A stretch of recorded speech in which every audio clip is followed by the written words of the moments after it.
Good morning, good afternoon, good evening. However you're watching, wherever you're watching, however you listen, wherever you listen. It's the Bet Online Salute Detroit podcast.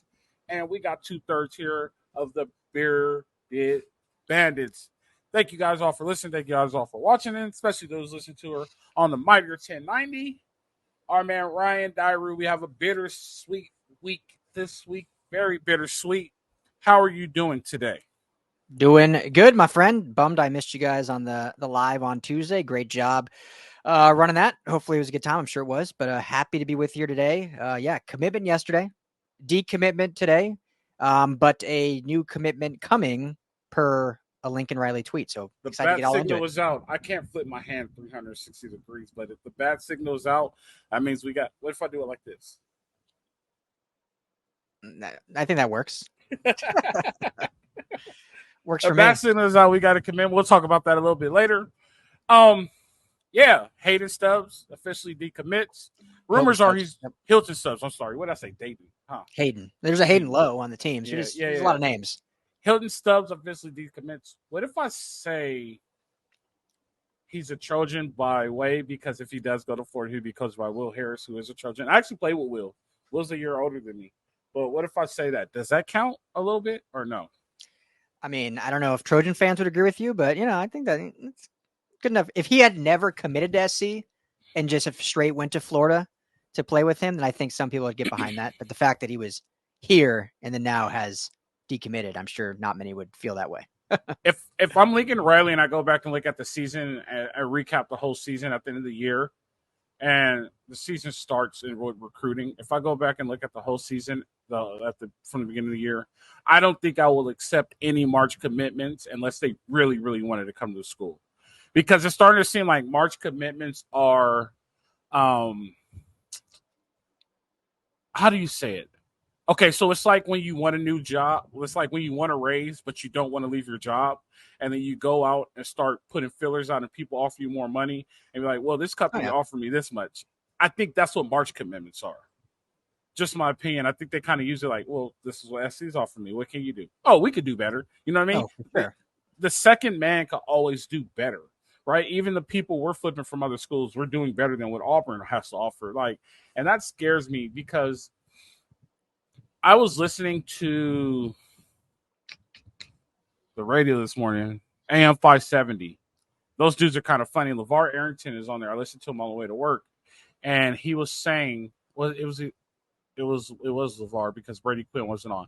It was LeVar Arrington. He was saying NIL is going to create culture problems, right? And we talked about culture problems with the transfer portal, but he's like, I told my son, even though you're getting paid, you need to go where you want to go. The money doesn't matter because you're going to go somewhere and your team is going to be bad. And the best comparison he made, he said the Patriots were not full of superstars, but they were full of great culture. Mm-hmm. With that being said, I think that people who commit in March, not just SC, nationwide, have a higher probability of becoming culture cancers because they're just putting the fillers out to get more money. That's why I say they should not accept March commits unless you really want to come. So if they be like, oh, yeah, well, coach, I want to commit in March. Okay, well, hold on. Let's see how bad you want to commit in March. Now, you still ready to commit? If you're going to commit, we're going to commit. But I don't like the fact that, and it's just my opinion, and I'm assuming, but I kind of see it. I don't like the fact that they're using one school to leverage. They're leveraging schools against each other. There it is. It popped to me. It took some time. Yeah. I hear the clown show in the background, and the one guy. We're not going to get political, but I had one of his moments. They're leveraging one school against the other. So I think that's a little. Once again, it goes to ethics, but it's just I don't know. Maybe because I'm a purist, and when I was getting recruited, you really wanted to go to the school, so it's just a culture. It's going to become culture issues with schools, and you have to be a hell of a coach. To put it like this, you have to be one hell of a coach to get the culture right with the way kids are today as far as recruiting. You know what I mean? What are your opinions on Hilton Stubbs? Yeah, I mean, it's hard to. I think now when that is talked about, it obviously by a different fan. So by now USC fan base is going to like really hate on this kid for committing, decommitting. But I mean, this was pretty much from things we've heard and just the optics of it. Like this was an NIL play. Like this was absolutely what you're saying, kind of a leverage play. Maybe it wasn't his intention in the beginning. Maybe, when he committed in March, he really loved SC. But then obviously when other schools get wind of it, they're going to come in and people are going to talk. They're going to ask him what they offered you and they're going to come up with a bigger offer. Like, I mean, it's not like that's any secret. So, that I think is absolutely what happened. There was definitely, and this has been known, I think, for weeks that he was going to be decommitting. It just today is officially when it came out, but it's been a long time coming that he was gone and not officially committed to Florida, but it's a pretty, not the best kept secret that that's where he will end up, which is his home school and whatnot. So yeah, it's tough, but I think, for SC and to kind of go with your point, but also counter your point, not all they need to fix, but the big thing they need to fix with NIL is just making sure they are competitive. I don't think they always have to be the highest bidder. Like now with this coaching staff and with all that USC and LA has to offer, they just have to be able to structure deals that is competitive. And, if Florida, Auburn wants to outbid and a kid truly is just going to the highest bidder, then so be it. They shouldn't be a USC Trojan.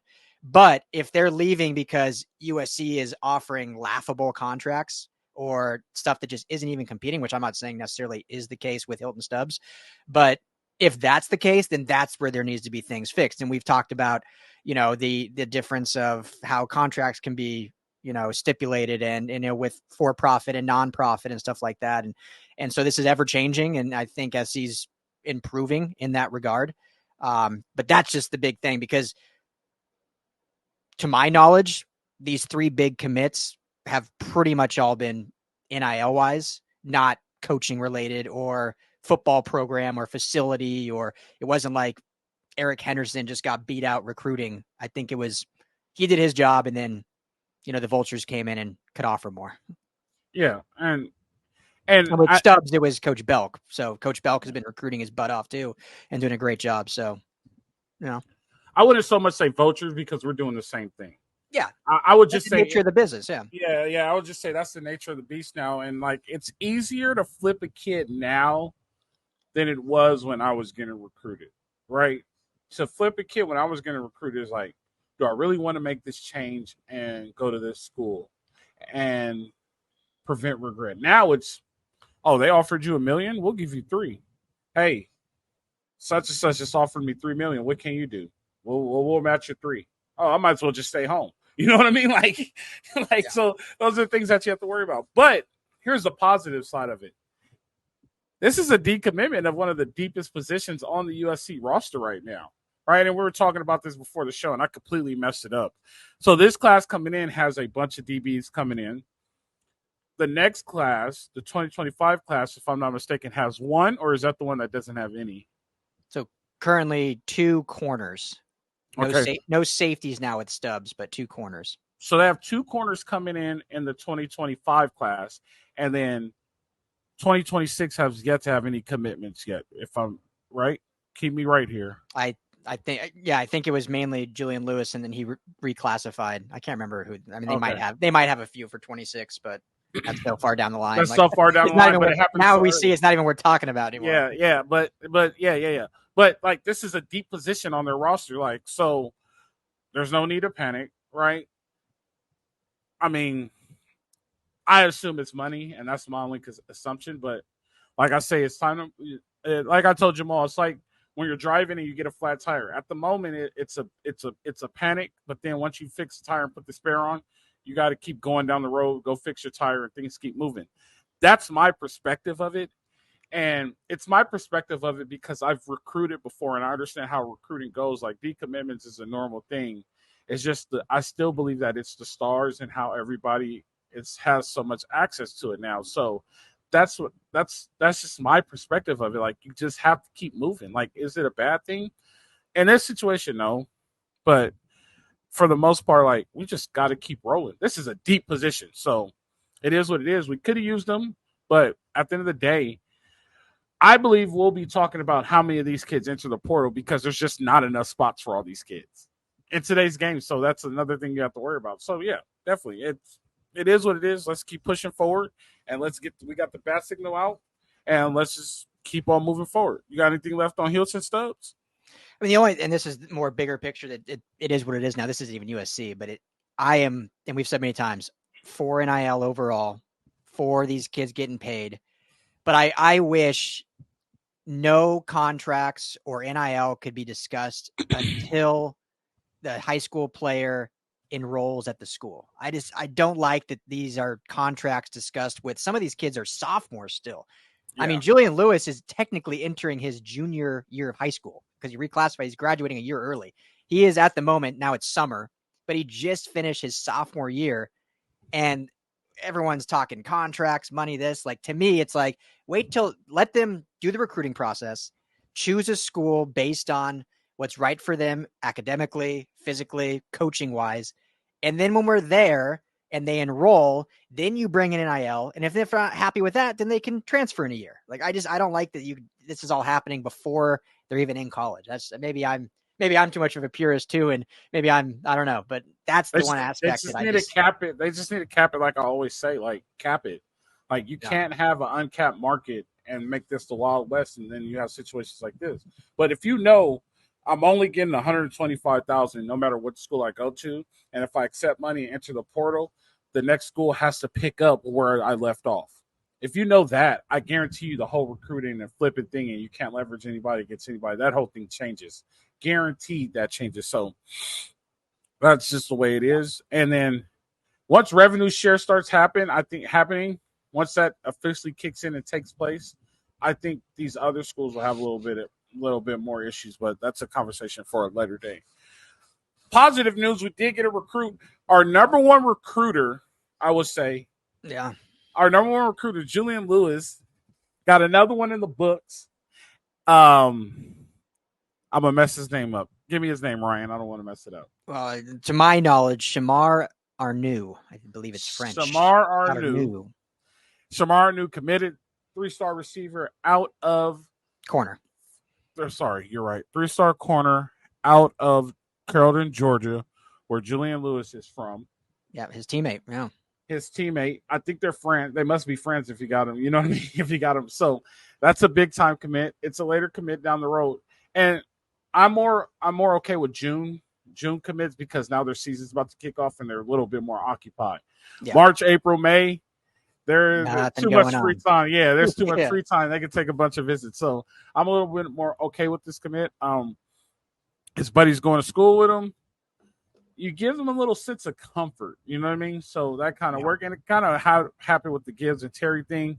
You know, they're kind of buddies, and you get a little bit more comfort. But we got another defensive back in that already loaded room. There's not going to be enough room for position meetings sooner or later. So another defensive back, got another one committed.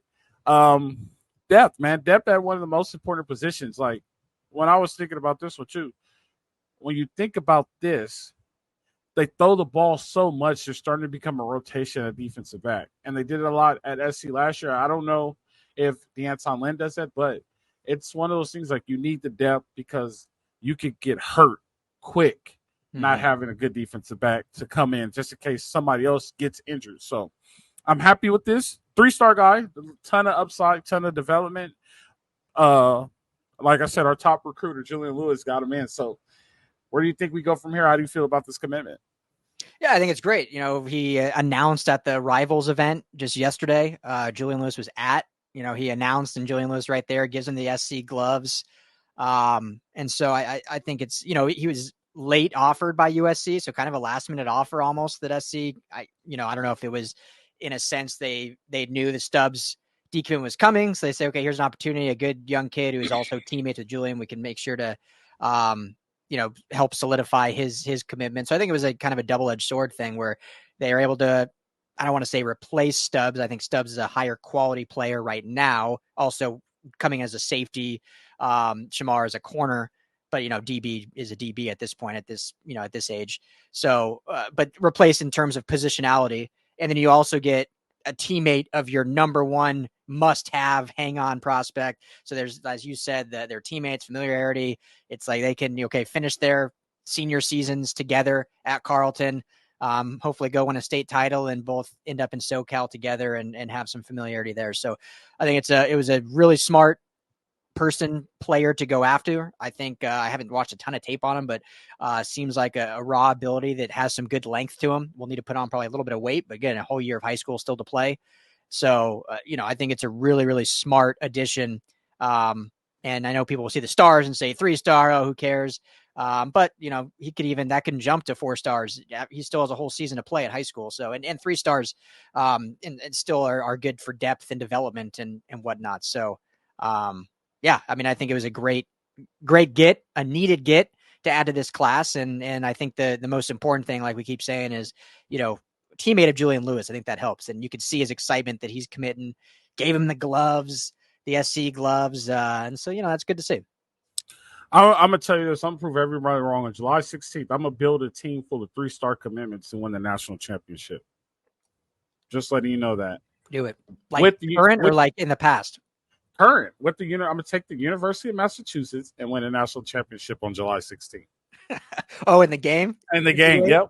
Okay. And they're independent. They just released the top stadiums. So I'm scheduling all the top 10 teams on my schedule, and I'm going on the road, and I'm going to beat them on the road. You might as well just be Utah because it's all 3 stars anyway.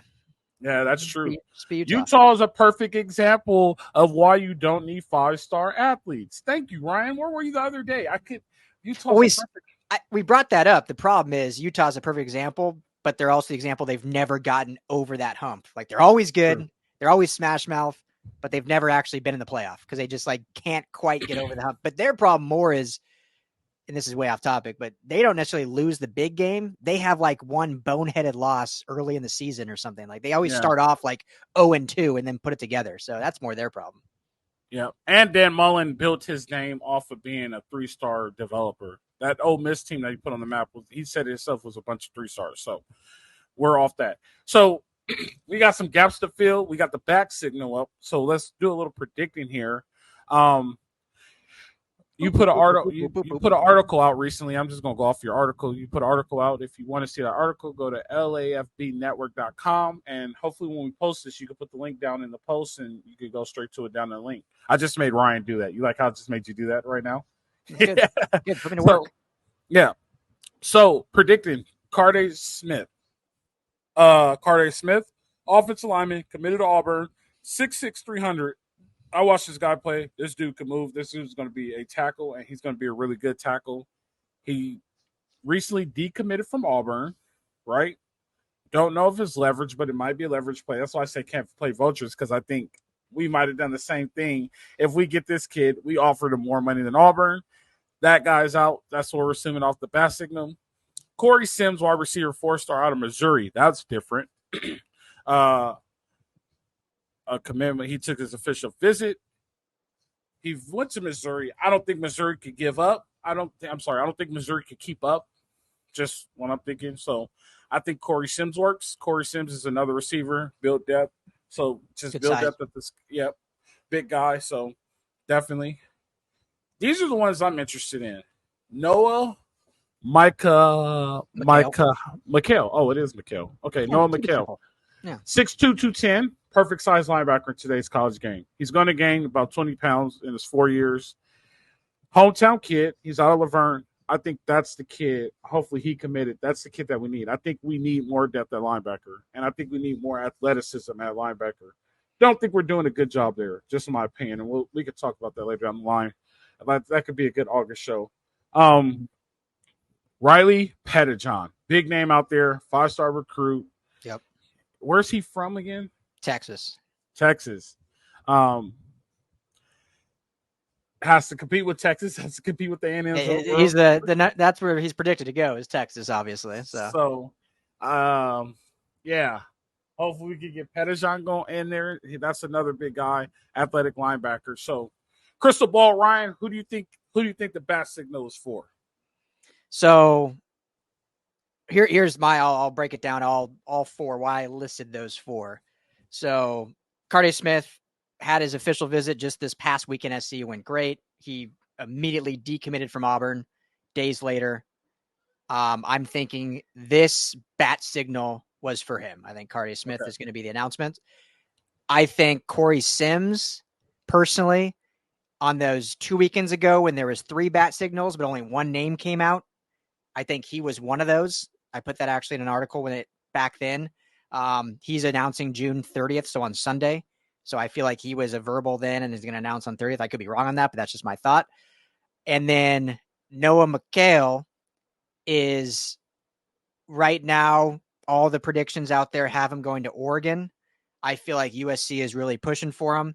I think he wants to stay home, go to USC. If USC can get just kind of the NIL right and make it happen, I think he will ultimately choose USC. But I don't think he's on this current bat signal thing. I think that's a future one, hopefully. He also is announcing June 30th, so 3 days to kind of make up his mind, essentially.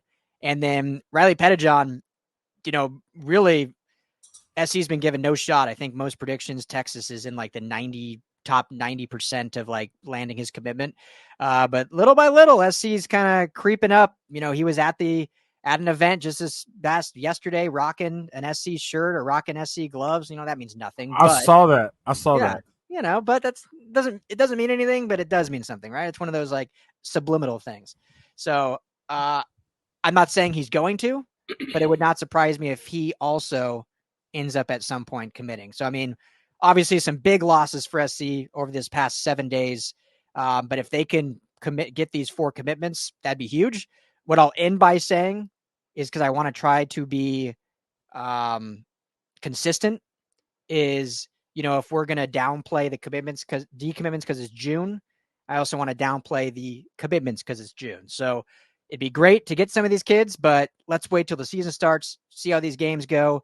And then maybe late November, early December, we can start being like, okay, let's really see how this class is rounding out. But it'd be good momentum after some really bad news and press after 3 decommitments if they can get even 2 of these 4 guys to commit.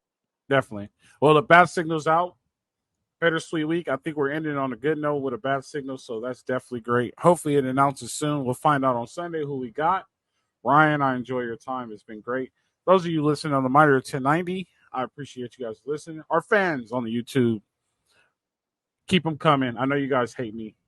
Like Ryan Shirt says, hate us because you ain't us. That's all it is. No, I appreciate you guys. Keep listening. They don't hate you. I think this month has been our highest viewed month, and I appreciate all you guys for that. So I don't think we've had views like this in a long time. So keep it up. Keep listening. We can't do it without you. Ryan, it's been fun. I'm going to go watch the clown show. Enjoy the rest of your night. I can't subject myself to that, but have fun. And enjoy the rest of your night. You guys know how it goes. Live free. Fight on.